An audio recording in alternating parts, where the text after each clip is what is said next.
It's a pamphlet of 4 different books. I'm gonna just read the back. Read the back for him. It says, "This is an ode to perception and awareness." I'm interested. Why I read the inside of it. Can I read? Can I see? That's what I read.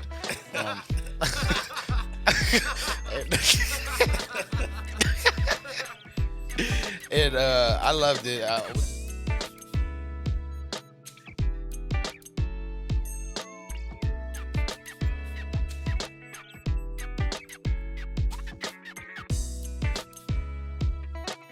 What's up, my brother? How you doing today? Doing pretty well. How are you doing? I'm great, man. I'm glad to have you here.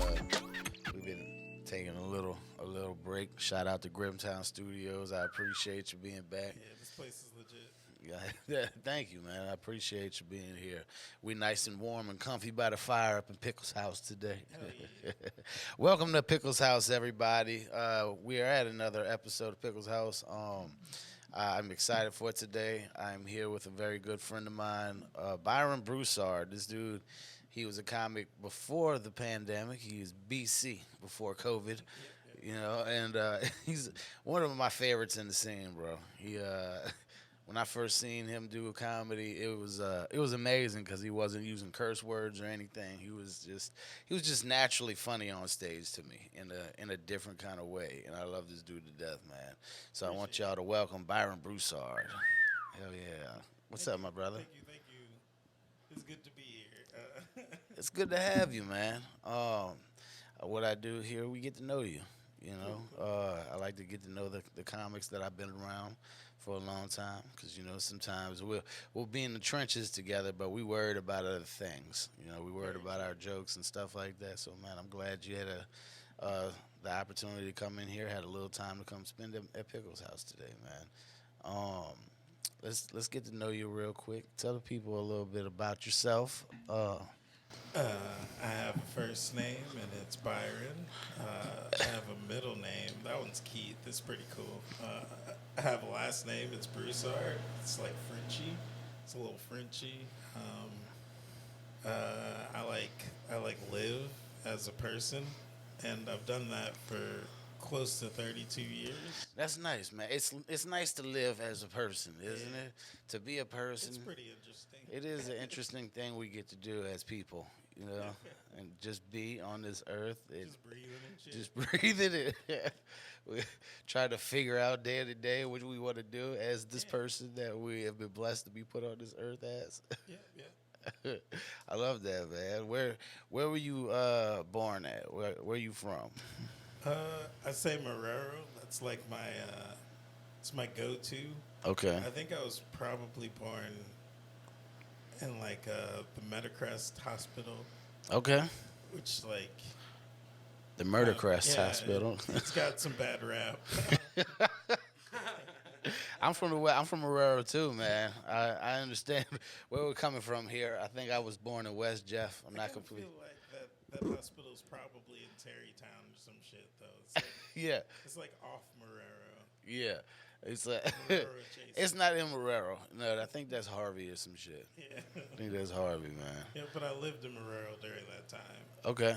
All right. What part of Marrero you grew up in? The neighborhood's all the way in the back. Back at Ames? I think back at La Palco. Although they do kind of meet up a little bit. Ames and La Palco area? Yeah. If you keep going down La Palco, eventually you come back into contact with Ames. Yeah, that's back at Ames. Yeah. Yeah, that's where I ran with a lot of those degenerates back there. What's up? Back at Ames. How y'all doing? Yeah, but my family lived where they were building all those neighborhoods and shit. Okay. Like in the woods. Yeah, it was, bro. It's like swampy area and shit. You know, that's a lot of the West Bank. In Marrero, I'm from like the front part, you know, back by in front by West Bank Expressway and 4th Street. And my grandpa built the house that I live in right now. Oh, nice. And yeah, it was all swamps. You know what I'm saying? Like that whole area had to get like sucked dry, and not in a good way. You know, it was. They took all the swamp area out, you know, and put houses there. Cool. Yeah. So I understand the pain of growing up in Marrero and the excitement. The excitement, A lot yeah. of mosquitoes. It is definitely a lot of mosquitoes and rats and roaches and us people just Living in the living swamplands. in the swamplands. Where'd you go to school at? For like when? What Just time growing up. period? Let's say middle school. Middle school, I went to. This connects both with my grade school and the school that I went to after grade school. I was in Belle Chase for like a year, Belle Chase Okay. Middle. And then I went to Arden Cahill Academy. Okay. That's what's up. Yeah, Arden Cahill. That's a nice school. it is. It is a very nice school. It's What? where I started school as well. All So right. I started school at Point that Arden microphone a Cahill. little bit at your mouth. Then I went There you go. to Belle Chase, elementary and not primary, elementary and middle, and then I went back to Arden Cahill. Okay. What'd your Are you a single parent household Nope. or both the parents? What'd your parents do for a living? Um, Computer technicians and computer programmers. That explains a lot. Knowing you, we'll get into that. I was wondering that for a while. I'm not gonna lie, bro. That does explain a lot. You are a very techie guy. You know, you're the first person in our comedy scene I saw to have a podcast, and I really love that. I have to shout out to Dante Hale, who had his harsh words with friends for a long ass time. Yeah. I've been trying to listen and shit. Wait, Dante had one before you. I'm pretty sure this has been Okay. going on before mine. He's still doing a podcast. I don't know if he's still doing it, but it was older than mine. I gotta get Dante in here, bro. That's my dude. I love Dante. Yeah, he's cool as shit. Hell yeah. But you're cool as shit too, bro. Indeed. I remember one time I told you, man, I love the way you do comedy where you don't curse, and you told me that you like the way I do comedy because I curse, and you're like, I wish I could do that. I'm like, I don't know if you do, bro. I don't know. It's a rough road where I'm at. It's a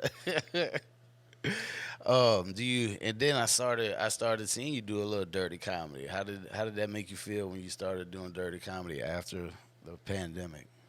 It was a weird transition. I kind of started dating though, so I felt a little more safe with my sexual talk because I had a lot of my jokes or whatever. I kind of like, or kind of. I keep talking and I'm like, oh wait, go further back than that. Go as far as back as you want. Explain the foundation before you explain. Anyway. I mean, we can. You wanna wait? No, like I got this sentence. I can wrangle it. Okay.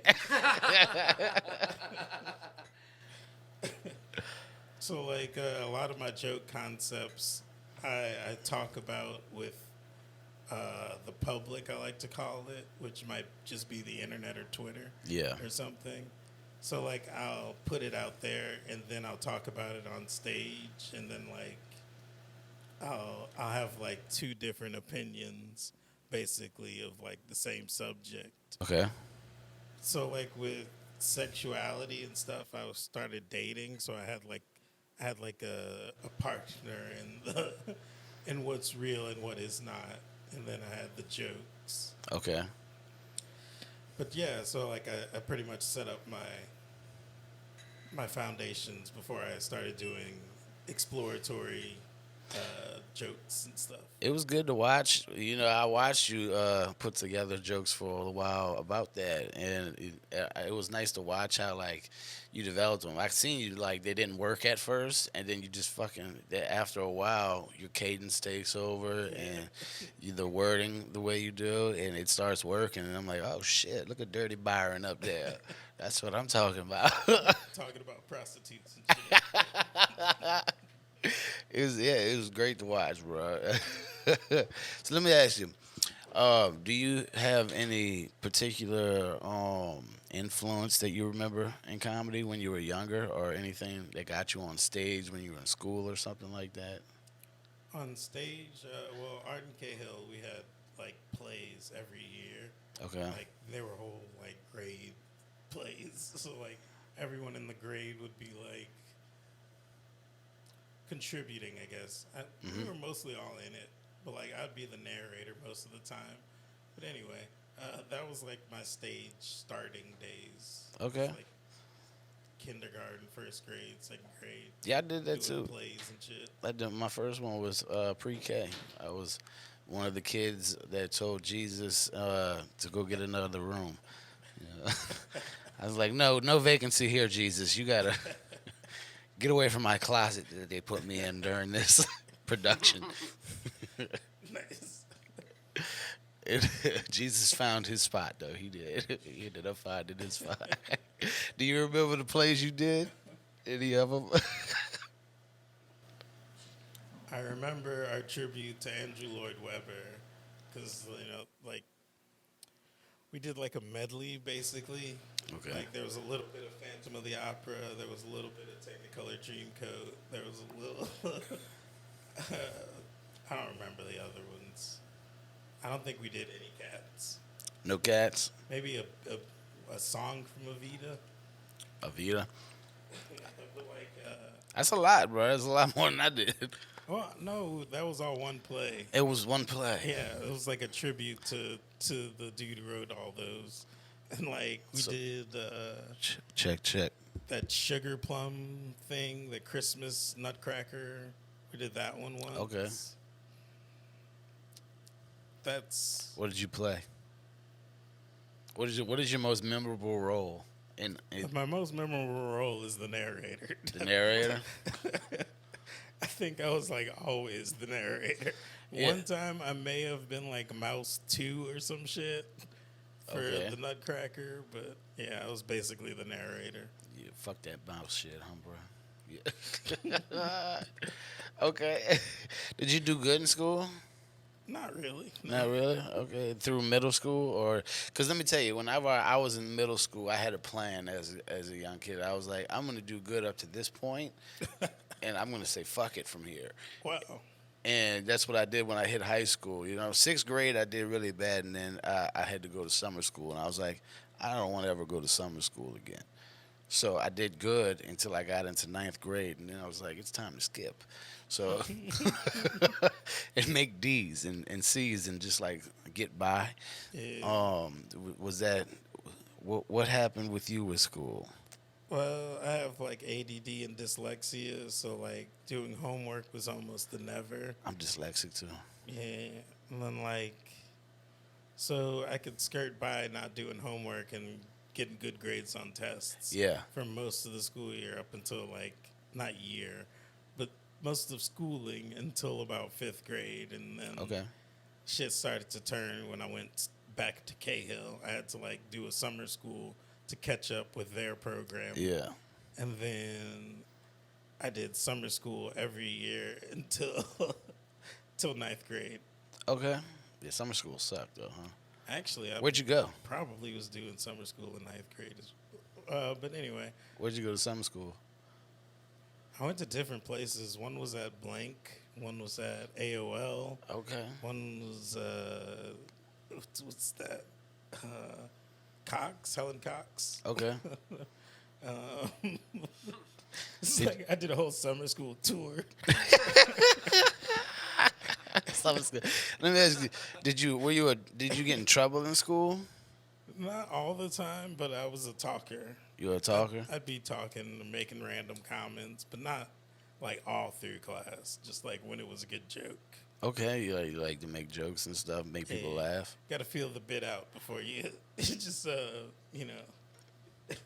Just So you be f- that guy. Yeah, you felt the build out. See, I used to just scream the shit out. I used to. Everything was a joke, and we're gonna get it out there. If y'all think it's funny or not, and we're gonna. I was sifting through jokes when I was a kid and didn't know what that meant. You know. Hell yeah. I was. That's okay. Do you have any like memories in like high school or middle school where like you did something that was kind of like off the rails for Byron that got you in trouble? Maybe suspended some kind of way. I did get suspended for writing a letter. Like, our religion teacher was mad at us for not singing in church or whatever. Okay. And she told us to write an essay about, like, why we didn't sing.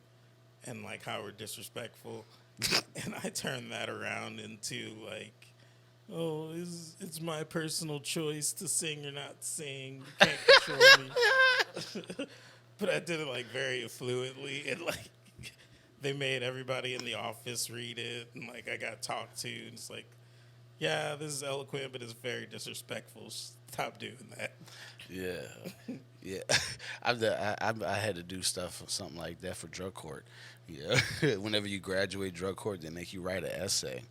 And they ask people to like read their essay in front of like a few hundred people when you graduate drug court. Shit. In my essay, I like gave it up to the will of God and the power of God and stuff like that, and like He helped me through, and AA and stuff like that. I didn't give it up to drug court like some other people did, and they were like, "We don't want to hear what you have to say in front of everybody." They were like, "If they could suspend me or give me more time, they probably would have." Um, so you got suspended for fucking a letter? How I long? don't know if I got suspended. I definitely got a detention. Okay. Maybe like I don't know, maybe a day if I was suspended.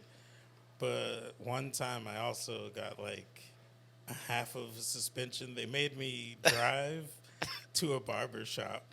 What? Yeah, I think I was probably a senior at that time because I was driving myself. Okay.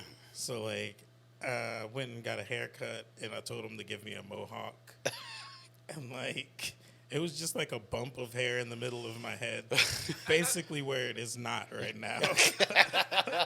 Ironically. Yes. And I went to school, and they were like, "What are you doing? Go get that cut. You can't come to class." What? They wouldn't let you in with a mohawk? Yeah. That's messed up, man. I used to do like a little mohawk thing. You ever watch wrestling? Yeah. Remember the old Sting with the blonde hair and the spike? I used to do the spiky hair with the old Sting style. Nice. And that's what I used to go to school with. You got to put the freaking style and gel in your hair every day. Yeah. At Shaw, they didn't want us to do that shit. At Shaw? Yeah. Uniform. Got to be uniform and shit. So you went to Shaw for high school?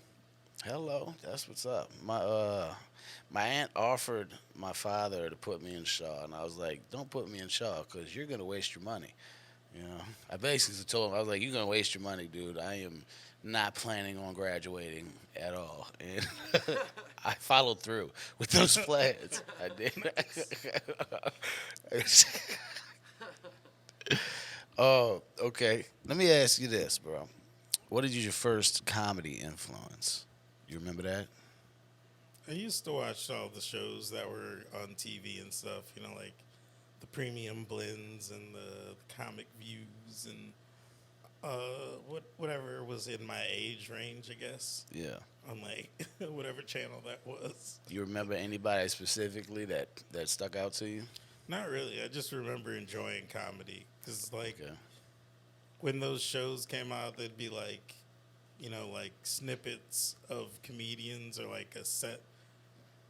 I feel like it would be like 3 different comedians in one episode doing Okay. sets, and I always liked seeing the different comedians. That sounds like get on Def Jam. stage. That's what that sounds like. You ever rock with like the Apollo? What I'm thinking of is probably marathons of Premium Blend, where it was just one comic a show, but it was just a marathon. Okay. Like, anyway, what were you saying? Yeah, I was asking because you saying that made me think of. I just caught like a flashback of Steve Harvey, and on the Apollo. You know what I mean? And I never realized what he was doing when I was younger.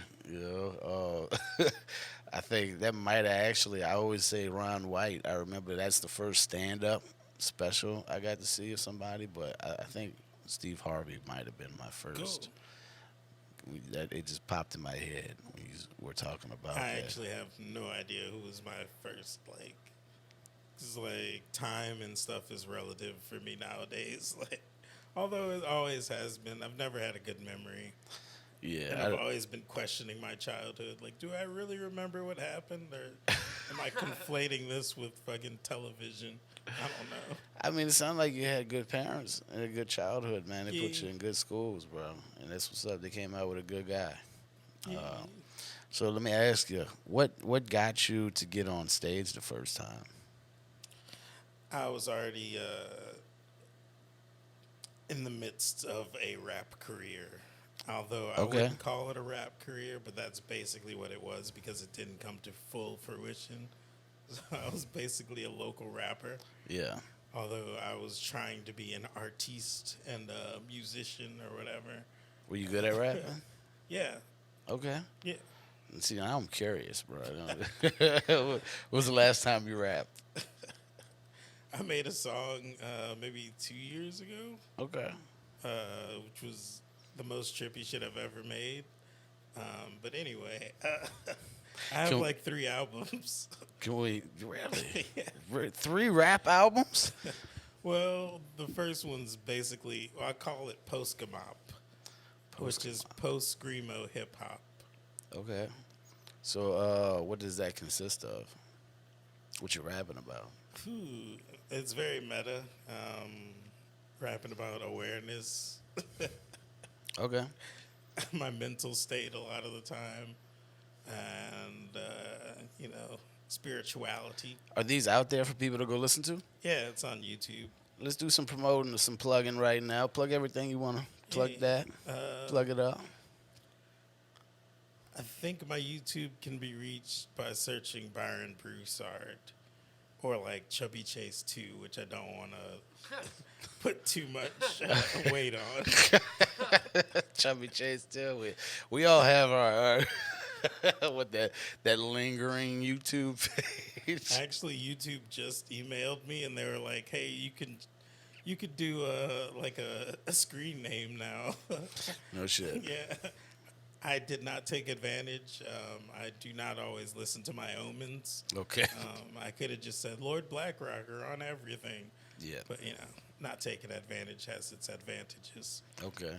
That's meta for the meta peoples. But anyway, on YouTube is Postgamop.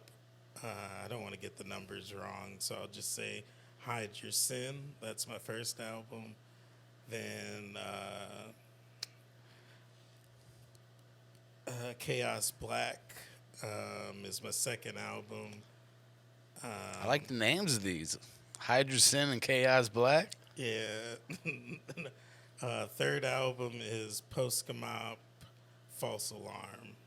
Okay. Post Gamot False Alarm. Yeah, and I have a shitload of mixtapes, but those are on Bandcamp, which you can reach Bandcamp songs at lordbyron.bandcamp.com. Okay. And most of these are connected to my website, which is imnotjustme.com. The sirens are in. No, I'm just kidding. Sirens go in the URL under, instead of apostrophe. It's I'm siren MNOTJUSTME.com. Thanks for the background siren shout, man. Appreciate you. Crime happening outside. What's up? Hopefully not crime. Other than thought crime, the worst kind. The worst kind of.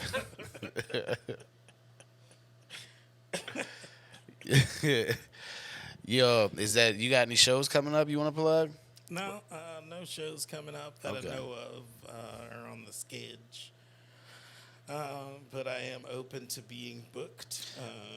Book Byron, very funny guy, man. Everybody out there, book Byron. I'm gonna have you on my show soon. Cool. I'm booked for the next couple months, but I'll keep you in mind, and I'm gonna get you in there again because you killed it last time you went up there. Came through my show, man, and it was great. I loved having you there. It was it's always a fun time. Besides the rap and all that, you are a very talented writer. Yes. One thing I found out about you is you write books.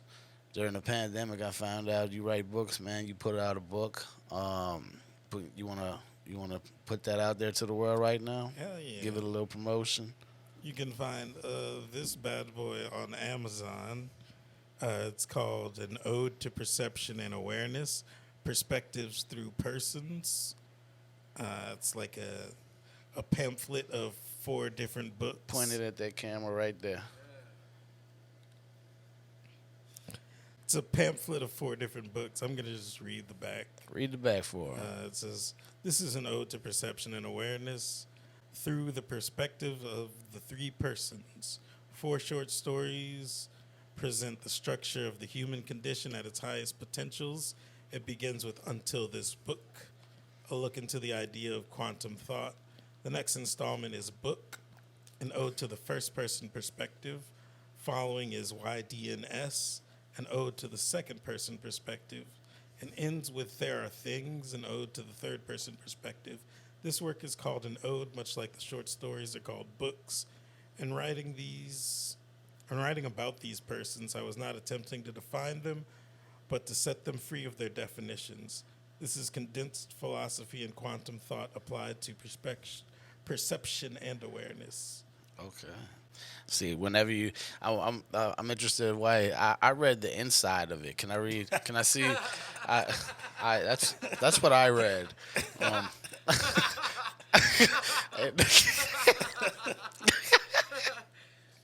And I loved it. We'll just go to the first page. I'll knock it out real quick. Was one of this book is a compilation. A compilation is a dirty word for me. This book is a dirty book. This is dirty with the grime of the truth and fabric of our very reality. Some words used in this book may upset you at first glance. Some ideas may scare you at first read. This is a condensed form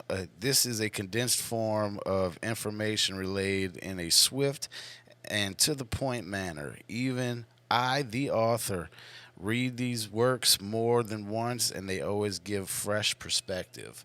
And I really like that about, that's, I'm not going to get any further into the book right there. But that first page does explain a lot, I really love that you don't look at the time as relevant. I also do the same thing. I think it's a thing that we do as comics. You know what I mean? I don't know if it's just you or just me or any other comics do that, but like recently I've had to put fucking time back into perspective a little bit, and make sure I make a schedule, or else I will go about my day the way I usually did and like not give a fuck about time. But I've been busy, you know what I mean? But I like that. I like I like that you're not afraid to like put your ideas out there, and the way you do it is constructive to the point to where it can mean different things to different people. Yeah, that's one of the main reasons I called it quantum was like the idea of it meaning different things to the reader or whatever. Yeah. Because like when I wrote, I've basically been finding this thing where it's like a lot of people seem to be the person that they needed in their own childhood. Yeah. Like all these, I don't want to say famous people because really I'm just looking at comedians who are like making people happy. And like as children, they just needed someone to be there who was like them, making people happy, and like listening and shit. Yeah, it's nice. There we go again with the background music. Must mean it's true. Something's happening in Chalmette today, baby. But yeah, like this idea of being the person you wanted in the past. So it's like I wrote these books to where like if I had read it in the past, I wouldn't really understand it. It would just be like stories to me. Yeah. But when I went on my journey, as I like to call it, the spiritual path, it started making more and more sense. And like even after I've written it, I still learn shit. Okay. And like it still makes more and more sense. Yeah. Yeah, that's what I like that you call it a spiritual path. When you say spiritual path, do you believe in God, or do you have a belief in a God a higher power than yourself? This is, of course, pretentious, but I know it's not really like belief as much as it is a knowledge. Like the energy is out there, even if it doesn't identify as God. Okay. Like that energy definitely exists. Okay, so there is a belief in you that there is something bigger, bigger than us, should I say? Yeah. Okay. Personal experience and shit. No, yeah, definitely, man. When I was in AA, that's what they bring it out as, just to have a belief in something, and that's bigger than you, Yeah. and it helps you get out of bed in the morning, kind I of. don't know about. Well, I mean, like early on in my stand-up career, I was talking about gods and shit. Mhm. Like my spiritual path, I kind of started when I started doing physical works, as the Bible would call it. Like I was kind of a usurper, like self-labeled usurper. I would research gods and be like, oh, well, why can't we do that? Like what's so what's so cool about that thing? Like I don't know if humans are under God. I think humans are like some shit. Like we're in some. We are of God, I We are feel. in some of God. Yeah, Yeah, that's we are made of in His we could image. definitely reach and shit. Yeah. Yeah. So let me ask you, where can people reach out and get this book? You can find it on I'mNotJustMe.com. Also, Amazon, and I have a few other books that are short stories on Amazon. How many books? I know you got a few. How many books do you have in all? So these are 4 short stories, and I probably have 3 more available on Amazon Okay. that did not fit in with being philosophy. Yeah. Everything doesn't have to be philosophy, Yeah. man. You could write a kids book and put it out there. Kids books surprisingly make a lot of money for people. Yeah. I was thinking about that. I was like, I don't know if I got the the I've chops seen for adults to like my shit, but I've seen maybe like kids. 2 to 5 comedians who have written kids books, and Yeah. it is like you said, it's lucrative, man. Like you could tour with them and be like, hey, buy this for your family. Yeah. That shit works. Fuck yeah, it does, man. And you can come up with a creative story, Yeah. and put it out there. It's nice, exploring that writing part Yeah. of life, And I feel sad for people who don't pick up that pen and explore that part of their brain. Kind of not sad, but it's like disappointing more. You know what I mean? Because you could find out a whole new person inside of you. Yeah. Find out like what kind of stories you got, and you could put them on a page. Or if you got jokes or something that you want to work out, you put that shit on a page, work it out, and it really sparked something new in my life when I really started writing jokes and like write journaling and stuff like that. It's not everything doesn't have to be a book too, just the journaling aspect. Do you Yeah. journal? That's basically what this other one I have here is. Okay, what you got there? It's a journal that I've turned into a living book, as I call it. Okay. Not because it's still in production, but it's just how I write. Yeah. I just write living books or whatever. But anyway, Is that something that you get? Is that something that you get like published one day? yeah, that it's something that I'm gonna publish in the handwriting. Okay. With all the lines and shit, basically like photocopies of this. That's pretty cool.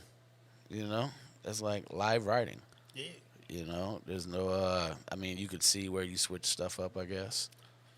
I don't really edit. That's well, I mean that's not a thing, but that is a thing. Like I'm always pointing out when people don't edit or people are doing one takes and like music and stuff. Okay. Like Panic at the Disco, shout out Panic. Meta. Anyway, Panic at the Disco recently put out a new album called Viva Las Vengeance, and it's all like one take songs where you can tell he's not like being like snippeted or whatever. Yeah. It's like I don't know if they're all doing it live or if they're in like their own separate rooms. Yeah. Or if they record separately, but it sounds like a live band doing the song at the same time. Yeah. Dude, I tell you what, that one take stuff is special. It is. I just tried to record my birthday show, and I didn't like it. Being on stage, you know what I'm saying? Like, I have my standards and stuff. Personally, I didn't really feel comfortable performing on my birthday. I don't like doing shit on my birthday, bro. This was the first time I've done something on my birthday in a long time, and I felt like it could have been better if it was. It felt pressured, you know what I mean? And I don't like the pressure kind of thing, you know. And then you get into that fucking room, and the room isn't sitting like you want it to sit. It's just, it just didn't come out the way I wanted to. I might have got a couple of things I can clip out of it. Yeah. That might be the one good thing that came out of it. But I don't think that one take is what I'm saying. I don't remember why I was talking about one takes. It's rough getting it the way you want in one take. My writing. For some reason, I don't really edit. Yeah. I've written maybe like a 5,000 page book that's still not finished yet. Okay. And I don't really edit it. I don't go and fix the story. I don't go. But what I did do once was I had to add proper quotation, etiquette. Like I didn't know every time a quote starts, it's supposed to be a new paragraph. Yeah. So I had to edit the structure of the story once. But other than that, I don't really do rewrites. Dude, that's amazing. This whole ode to perception and awareness, one straight through. Okay. People would call it not a trance. There's fucking dyslexia. I understand, bro. Yeah, like a zone, a channel. That's what it's called. Okay. In the hippie dippy language. Okay, yeah. They say people with dyslexia, we got some of the best writing skills. You know, we can. I'd believe it. You know, because I have to actually work at that shit. Because I'll fucking fuck words up and put things. That's why I like comedy, because it's like a puzzle. I can put it down, I can say it, and listen to it, and if I don't like it where it's at, it becomes that puzzle where I start switching it around, Right. moving it, and I do a lot of that with stand-up. Yeah. My writing, I don't know. It's just like a conversation, basically. Okay. Kind of like podcasts. So once again, where can they find all your books? Anything that they can? I'm notjustme.com. I mean, you can also search on Amazon for Byron Broussard. Okay. Nice, bro. He, I also see you brought some cards here today. yeah, that's just a tarot deck. Tarot deck. You've been messing with tarot cards? I often do. Do you? Did you have it on your mind to try to do a tarot card reading today? Not really, no. It was just some prop I brought. It's a prop. Yeah, as compared to the books where it's like, Listen, if my girl's gonna probably watch this, and if she sees you pull out, she's gonna be like, "He doesn't like when I do that for him." You it's the Toth deck. you let him you let him do that on your show. Be mad. Don't be mad, babe. It's in a plastic bag. It's safe. It's safe. The spirits are still inside of the bag. Plastic transcends. Well, I was gonna see if you wanted to, we could do a reading for Grim over there. And, you down with that? You want to do a reading for Grim, dude? Of course I'm in, bub. Oh shit! I'll do a my style reading on my website. I'm not just me. I have readings on there, Okay. but it's readings from someone who doesn't give a fuck. What you? Yeah. Feel the magic, baby. That's a quote from the site. Feel the magic. Does Grim have to come touch his card or something? Nah, I'm just gonna talk to the deck. Okay. Alistair Crowley, totally deck. How would you like to say hello first off? Prince of Discs. That's a physical realm shit. Show the card. Oh, if it's possible. This is the Alistair Crowley Toth deck. Prince of Discs is just a dude on a bull or whatever. And what's that mean? The physical is like an element of the physical world in the body. So it's like low-level shit. Low level. Yeah, that's what it would like to say hello as. Okay. This next flip, I'm going to ask specifically and shit. Okay. What it would like to say to Graham. Alistair Crowley Toth deck. Dun, dun, What would you dun. like to say to Graham? What do we have in This is store? an external. Futility. 7 of Swords. It's a little Well, futility, which is intellectual, nothing to worry about here. Seven of Swords just don't really all that fit intellectually. Intellectually. So what do you feel? What does that mean? It's like Grim needs to like pick up a book. no, It's- no. What it would like to say is like a puzzle that can't really be solved. okay. Like literally, it would like to say, "Hey, here's a puzzle that can't be solved." Like comedy. I don't know. I don't know what. Well, I guess yes, exactly. Because I was going to say I don't know what comedy is. I can't define it. So Right. that is exact. Because everybody do. I find we all have different styles. That's one interesting thing about New Orleans that I really learned. We have so many different styles, and it's like the people who they are as people. They don't. Their styles don't mix. You know, I mean, like we blend well, but it's like they don't. They don't like cross in similar ways. Does that make sense? Like nobody, not one person in our group is the same kind of. Yeah, we got a good mix of comics in New Orleans. Now I want to let you know I'm gonna get critique. Like I'm gonna hear critique about the cards you pulled, because I'm telling you, my girl does the tarot card readings and stuff. Hell yeah. So let's put it out there. What the Seven of Swords? That's what you pulled. Yeah, Seven of Swords. Is that good or bad? Well, for me, there's no good or bad. That's in the way that I don't give a fuck. Okay.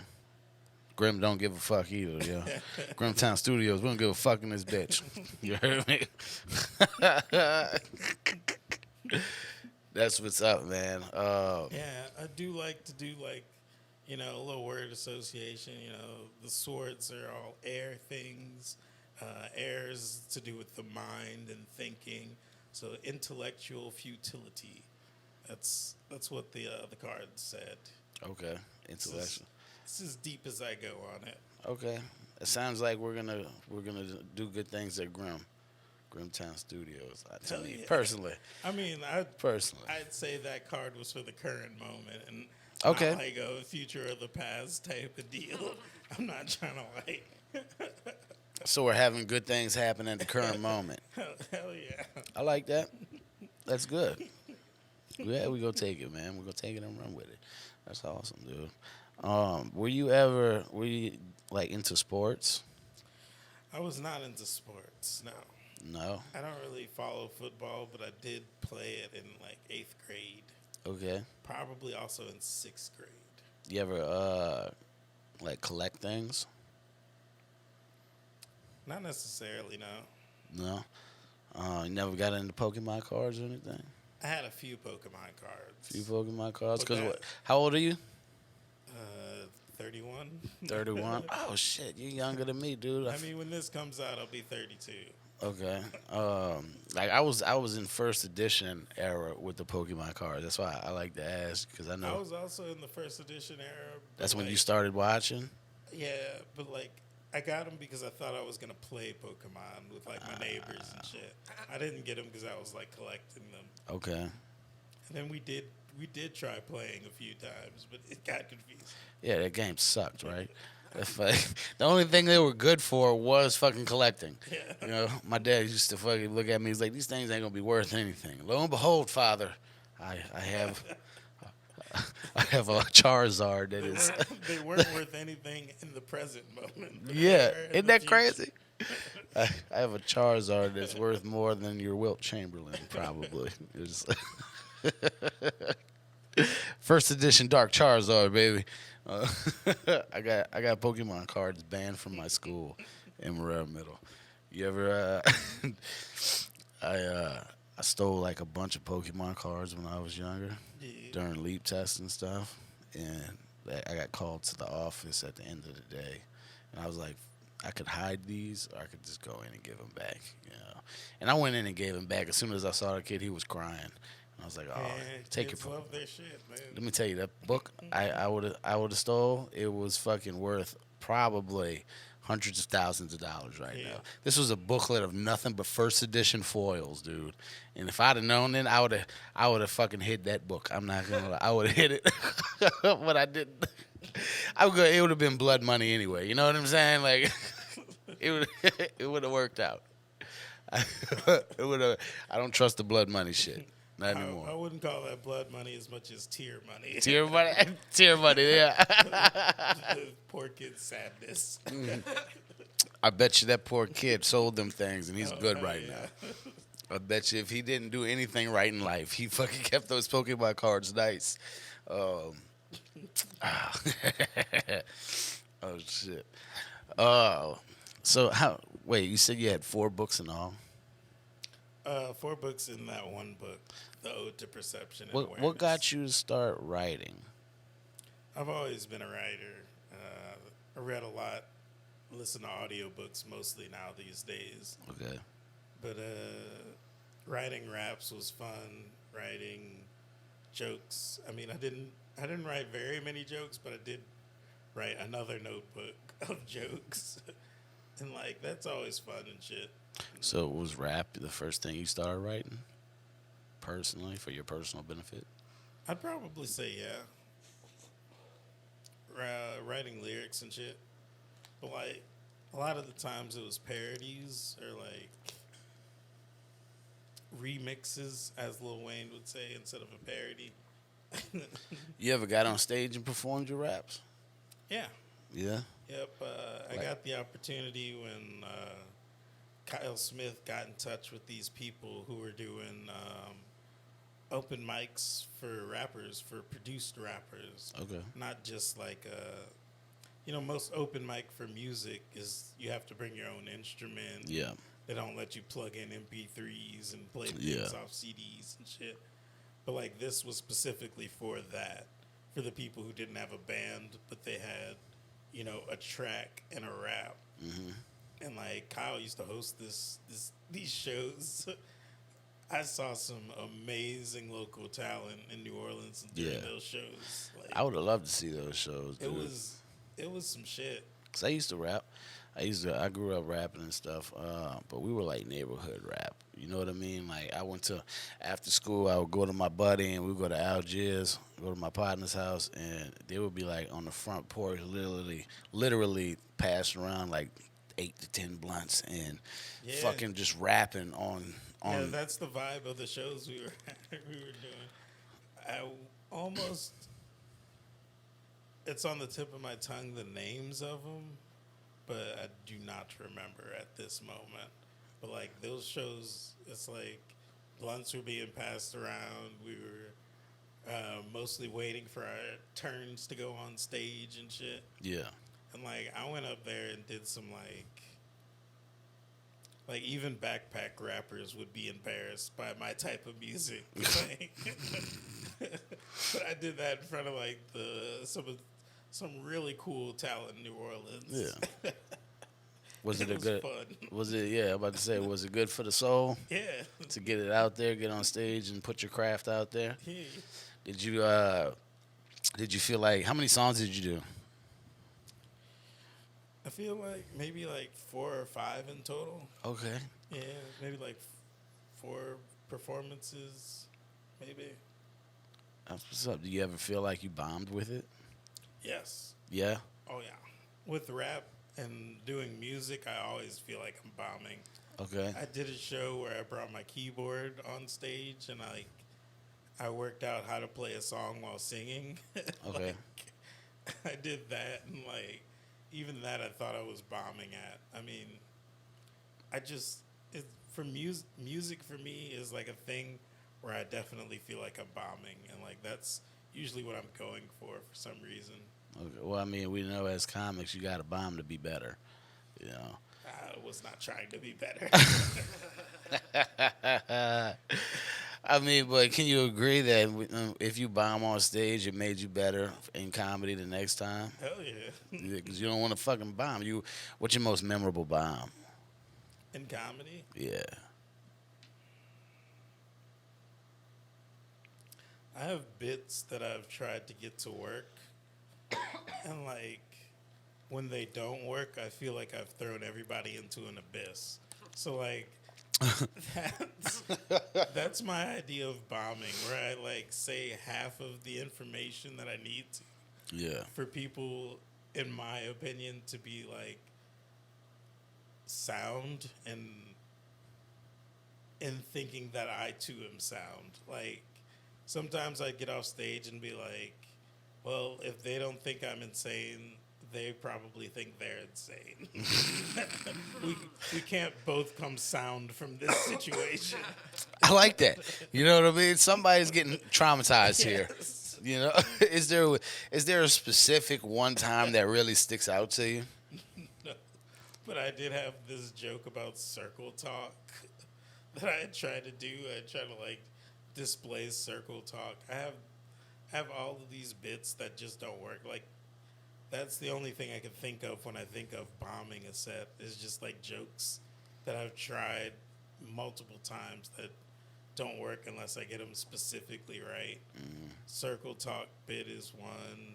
I believe I've heard you. And then I try to do those mostly at Bar Redux because like they were most forgiving about me being incoherent. Yeah. You gotta be forgiving about comics being incoherent, especially in the early days. Because we just figuring that shit out. It's good to have good people at the bars to like support us. You know, we do. That's one thing we have here is people who support the arts. You know, bar owners, and let us fucking go up there and try some shit. You know, and we might devastate a bar. I forgot the reason why I don't think of bombing because I'm usually recording my sets. I'm performing for myself in the future or for myself in the present. Okay. And like, so like I don't really bomb sets as much as I get misunderstood. That's why I was going with, like, that's why it brings to mind the bits that didn't really work, that I couldn't pull through. I like that, man. They just misunderstand you. But I was not being coherent. okay. That's what we getting here today on Pickles House, baby. Be coherent. Write a journal. Hell yeah. Do something constructive with yourself. Thank you for coming in today, man. Hell yeah. I really appreciate it. It was fun, dude. It was. Everybody, like, subscribe, and make sure you keep watching every episode we put out. Every Tuesday, we're trying to put out an episode here at Pickles House, man. I appreciate you coming in today, Byron, man. Thank you. Then I get one. Yeah, man. Thank you. Y'all have a good day.